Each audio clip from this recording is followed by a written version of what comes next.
beau jour. Sabbat est un bien beau jour. J'aime tous les sabbats. Sabbat est un bien beau jour, bien beau jour, bien beau jour. Sabbat est un bien beau jour. J'aime tous les sabbats. Sabbat est un bien beau jour, bien beau jour, bien beau jour. Sabbat est un bien beau jour. J'aime tous les sabbats.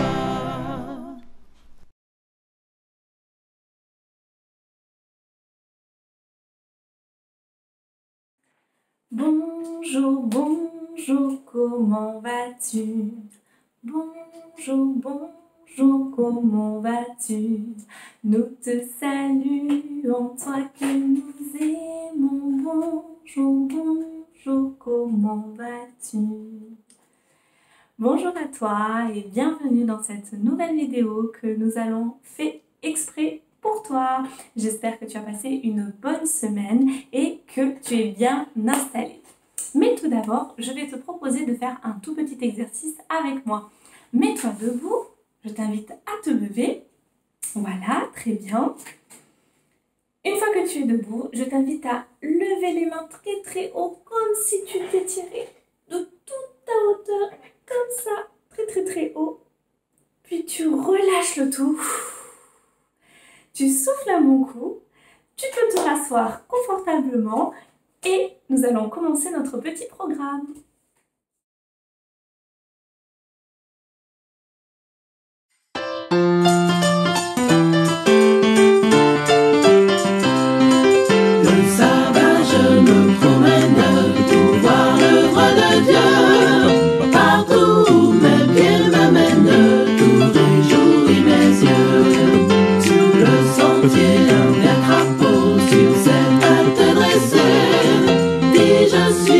Champion des sauts, c'est Dieu qui m'a créé. En m'arrêtant, j'entends le chant de l'oiseau au soleil. Puis oui, je suis content, c'est Dieu qui m'a créé.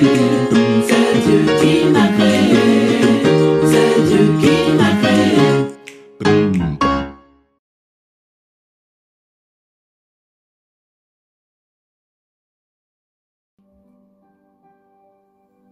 Je vous invite, les enfants, à prendre une position pour la prière et nous allons prier notre Dieu, notre Sauveur. Nous allons lui remettre ce programme que nous allons vivre tous ensemble. Prions ensemble. Ô Dieu d'amour, Dieu créateur, Dieu de l'univers, toi qui as créé toutes choses, tout ce qui vit. Tu nous as permis en ce matin de pouvoir nous réveiller et tu nous permets de suivre ce programme qui a été spécialement préparé pour tous tes enfants. Je te demande, Seigneur, de visiter tous les enfants qui vont suivre ce programme et que ton Esprit Saint soit sur eux. Éveille leur intelligence et donne-leur la sagesse de comprendre ta parole qui est vivante et qui est précieuse. Touche le cœur de tous ces petits enfants, les grands comme les petits. Merci Jésus pour ton amour. Merci Jésus pour ta parole de vie. Je t'ai prié au nom de Jésus. Amen.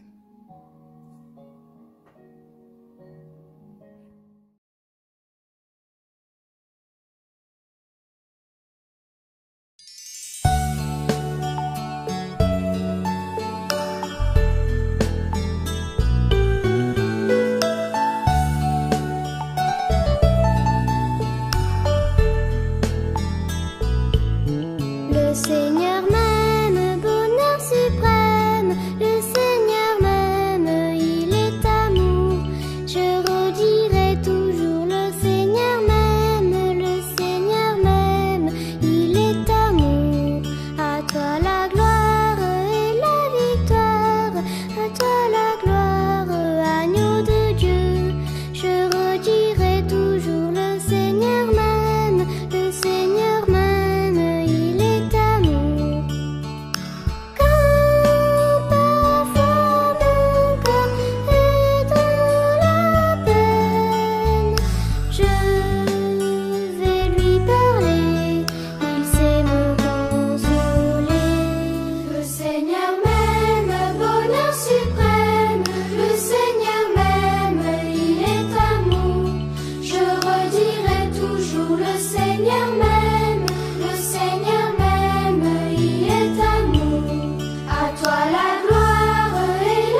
Le lièvre et la tortue. Rien ne sert de courir, il faut partir à point. Le lièvre et la tortue en sont un témoignage. Gageons, dit celle-ci, que vous n'atteindrez point sitôt que moi ce but. Sitôt? Êtes-vous sage, répartit l'animal léger. Ma commère, il vous faut purger avec 4 grains d'élébore. Sage ou non, je parie encore. Ainsi fut fait, et de tous deux, on mit près du but les enjeux. Savoir quoi, ce n'est pas l'affaire, ni de quel juge l'on convainc. Notre lièvre n'avait que 4 pas à faire. J'entends de ce qu'il fait lorsque, près d'être atteint, il s'éloigne des chiens, les renvoie aux calendes et leur fait arpenter les landes. Ayant, dis-je, du temps de reste pour brouter, pour dormir et pour écouter, d'où vient le vent, il laisse la tortue aller son train de sénateur. Elle part, elle s'évertue, elle se hâte avec lenteur. Lui, cependant, méprise une telle victoire, tient la gageure à peu de gloire, croit qu'il y a de son honneur de partir tard. Il broute, il se repose, il s'amuse à toute autre chose qu'à la gageure. À la fin, quand il vit que l'autre touchait presque au bout de la carrière, il partit comme un trait. Mais les élans qu'il fit furent vains. La tortue arriva la première. « Eh bien, lui cria-t-elle, avais-je pas raison? De quoi vous sert votre vitesse? Moi l'emporter, et que serait-ce si vous portiez une maison ?»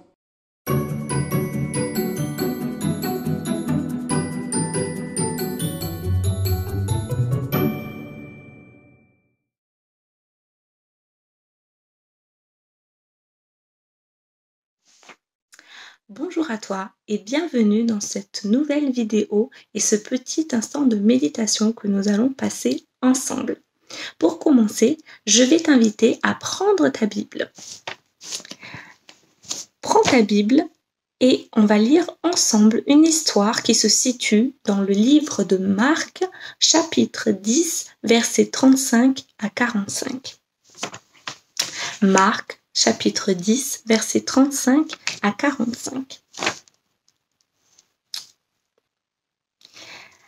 Ensuite, Jacques et Jean, les 2 fils de Zébédée, viennent auprès de Jésus et lui disent « Maître, nous allons te demander quelque chose et nous souhaitons que tu acceptes. » Jésus leur dit « Qu'est-ce que vous voulez que je fasse pour vous ?»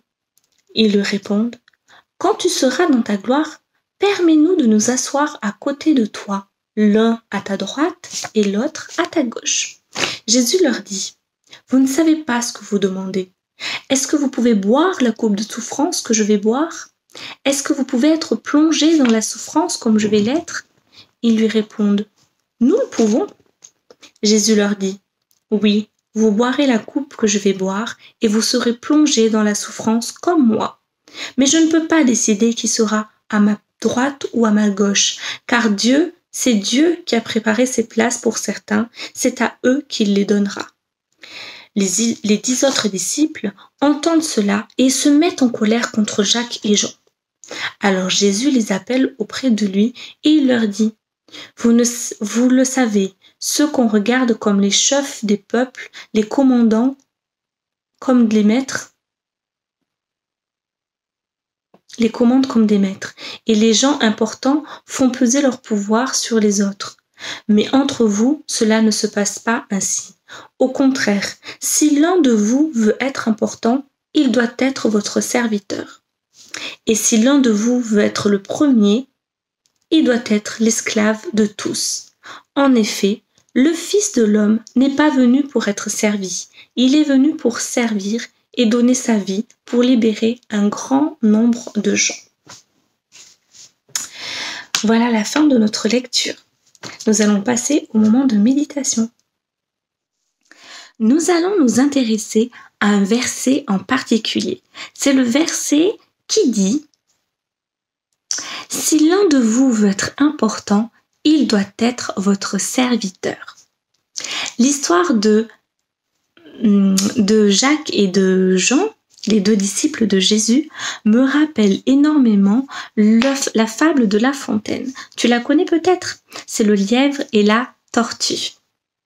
Je vais te laisser regarder l'histoire du lièvre et de la tortue.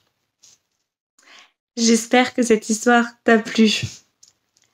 On pourrait croire que la moralité de l'histoire et ce que Jésus dit à la fin voudrait dire que les premiers seront les derniers. Ce qui voudrait dire que c'est pas la peine de courir, se précipiter, demander à Jésus d'être le premier, puisque les premiers seront les derniers et les derniers seront les premiers. C'est une phrase qui est écrite dans la Bible. C'est quelque chose qui est dit dans la Bible.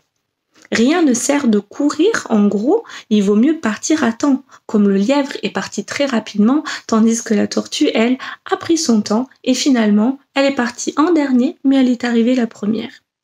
Mais l'histoire de Jacques et de Jean ne s'arrête pas à cette moralité-là.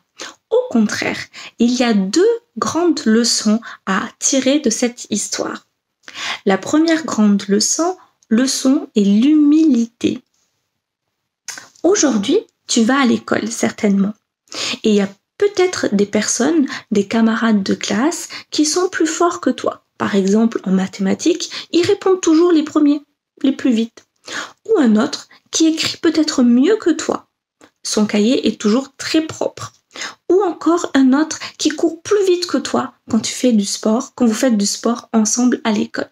Ou peut-être même que c'est toi, cette personne qui court très très vite. Et bravo pour ça. Chez les grands, c'est la même chose. Quand on regarde à sa droite ou à sa gauche ou autour de nous, on se rend compte qu'il y a des personnes, des papas et des mamans par exemple, qui ont une plus grosse voiture que notre personne, ou une plus petite voiture que la voiture qu'on a.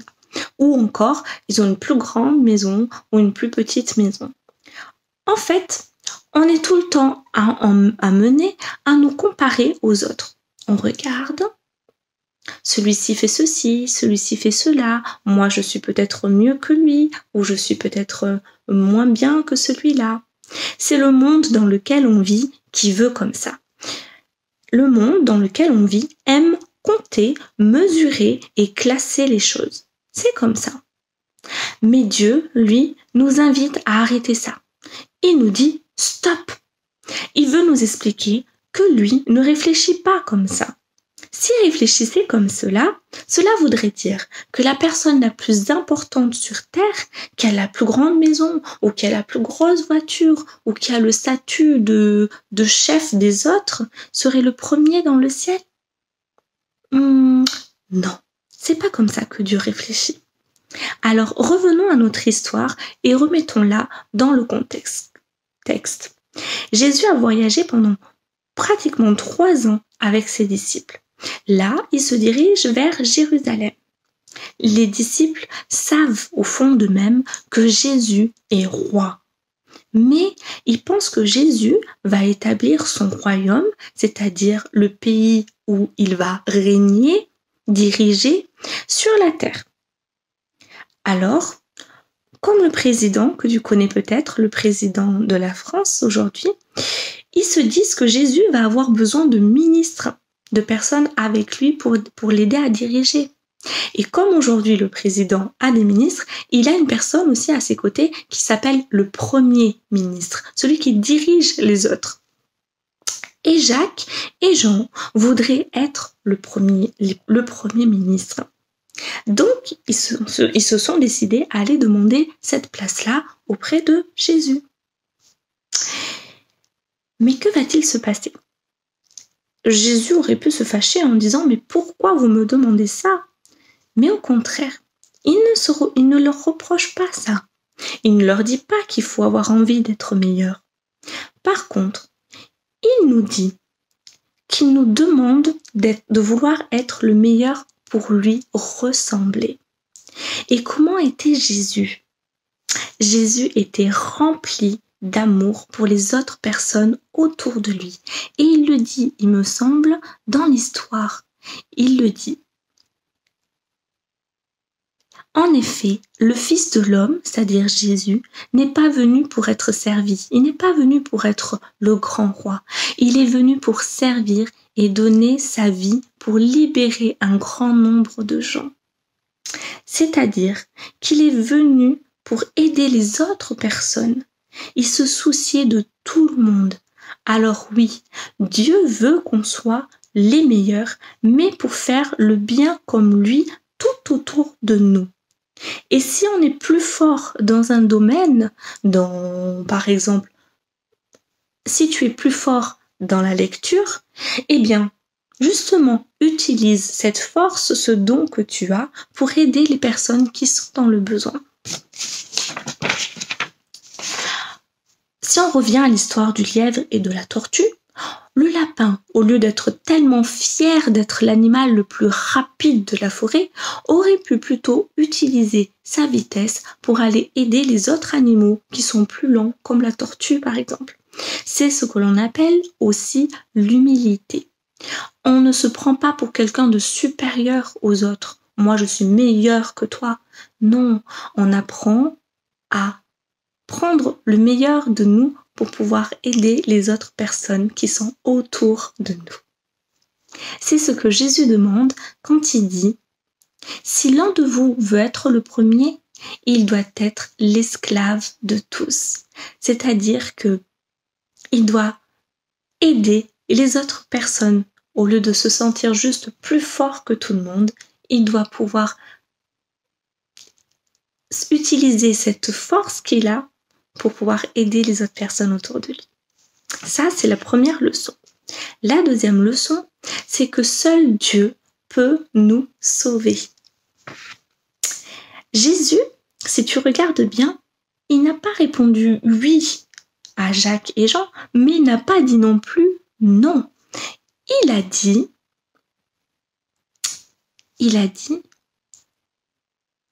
que ce n'était pas à lui d'accorder ou de ne pas accorder leur demande, cette place. Ce n'est pas à lui de dire oui ou non.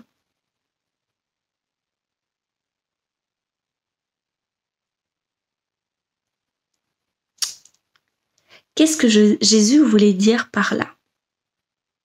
Il a dit, c'est Dieu qui a préparé ces places pour certains et c'est à eux qu'il les donnera. Même s'il ne dit rien sur qui sera à la place d'honneur, qui sera le premier, il nous dit tout de même quelque chose et quelque chose de très important. Il nous dit que notre place dans le royaume de Dieu est un don, c'est un cadeau à accueillir. Or, si c'est un cadeau, ça veut dire que ça ne dépend pas de l'homme. Ça ne dépend pas de moi ni de toi, non, ça dépend seulement de Dieu. Même Jésus ne s'attribue pas le pouvoir de distribuer les bonnes places. Il laisse cela à Dieu. Dieu seul peut sauver l'homme. C'est lui qui décide, c'est lui qui réalise le plan, c'est lui qui a décidé d'envoyer Jésus et c'est lui qui, quand Jésus reviendra, décidera de qui sera à telle place dans son royaume. Et la justice de Dieu, c'est-à-dire ses décisions, nous ne pouvons pas le comprendre avec notre esprit humain, parce que Dieu est tellement rempli d'amour et il a une justice pour les autres tellement incroyable que nous ne pouvons pas le comprendre. En fait, nous-mêmes, nous devons faire attention de ne pas juger les personnes qui sont autour de nous. C'est Dieu seul qui juge. On peut penser qu'une personne, par exemple, mérite d'aller au ciel car elle semble très bien, tandis qu'une autre personne, elle n'a pas l'air si bien que ça. Alors du coup, non, moi je vais peut-être y aller, mais pas elle. Non, c'est pas nous qui décidons de cela. Dieu seul décide et Dieu seul sait qui ira ou non dans son royaume. Voilà pour les deux leçons que nous pouvons tirer de l'histoire de Jacques et de Jean. J'espère que tout au long de cette semaine, tu voudras toi aussi ressembler à Jésus et être au service des autres personnes. J'espère que tu voudras faire de ton mieux et tu peux également demander à Dieu de t'y aider par son Saint-Esprit qu'il a mis en chacun d'entre nous. Je t'invite à répéter après moi cette courte prière. Seigneur, que je ne cherche pas à être premier ou dernier, mais que j'apprenne toujours mieux à vivre pour toi et les autres. Je te laisse avec ceci sur ton cœur et je te souhaite un excellent sabbat.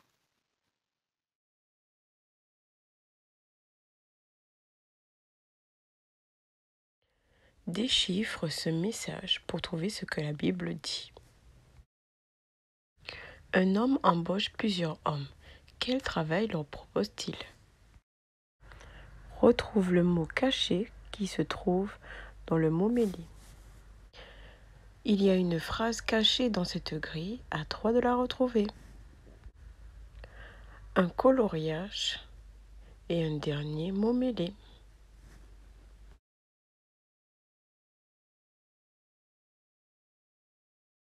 Vous trouverez toutes les activités et jeux sur le site adventkids.fr.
Nous arrivons au terme de ce programme, les enfants. Et ensemble, nous allons faire monter vers Dieu une prière pour le remercier. Mettons-nous en position de la prière et nous allons prier. Merci, tendre Père éternel, merci mon Dieu pour ce moment où nous avons pu chanter, où nous avons pu t'adorer, où nous avons pu entendre ta parole. Que cette parole puisse agir en nous, agir dans nos cœurs, dans nos pensées, afin que chaque jour nous puissions arriver à devenir une personne meilleure pour toi et pour te servir. Que toute gloire te revienne et protège-nous pour les jours à venir. Bénis-nous, nous et nos parents et nos familles. Au nom de Jésus, je t'ai prié. Amen.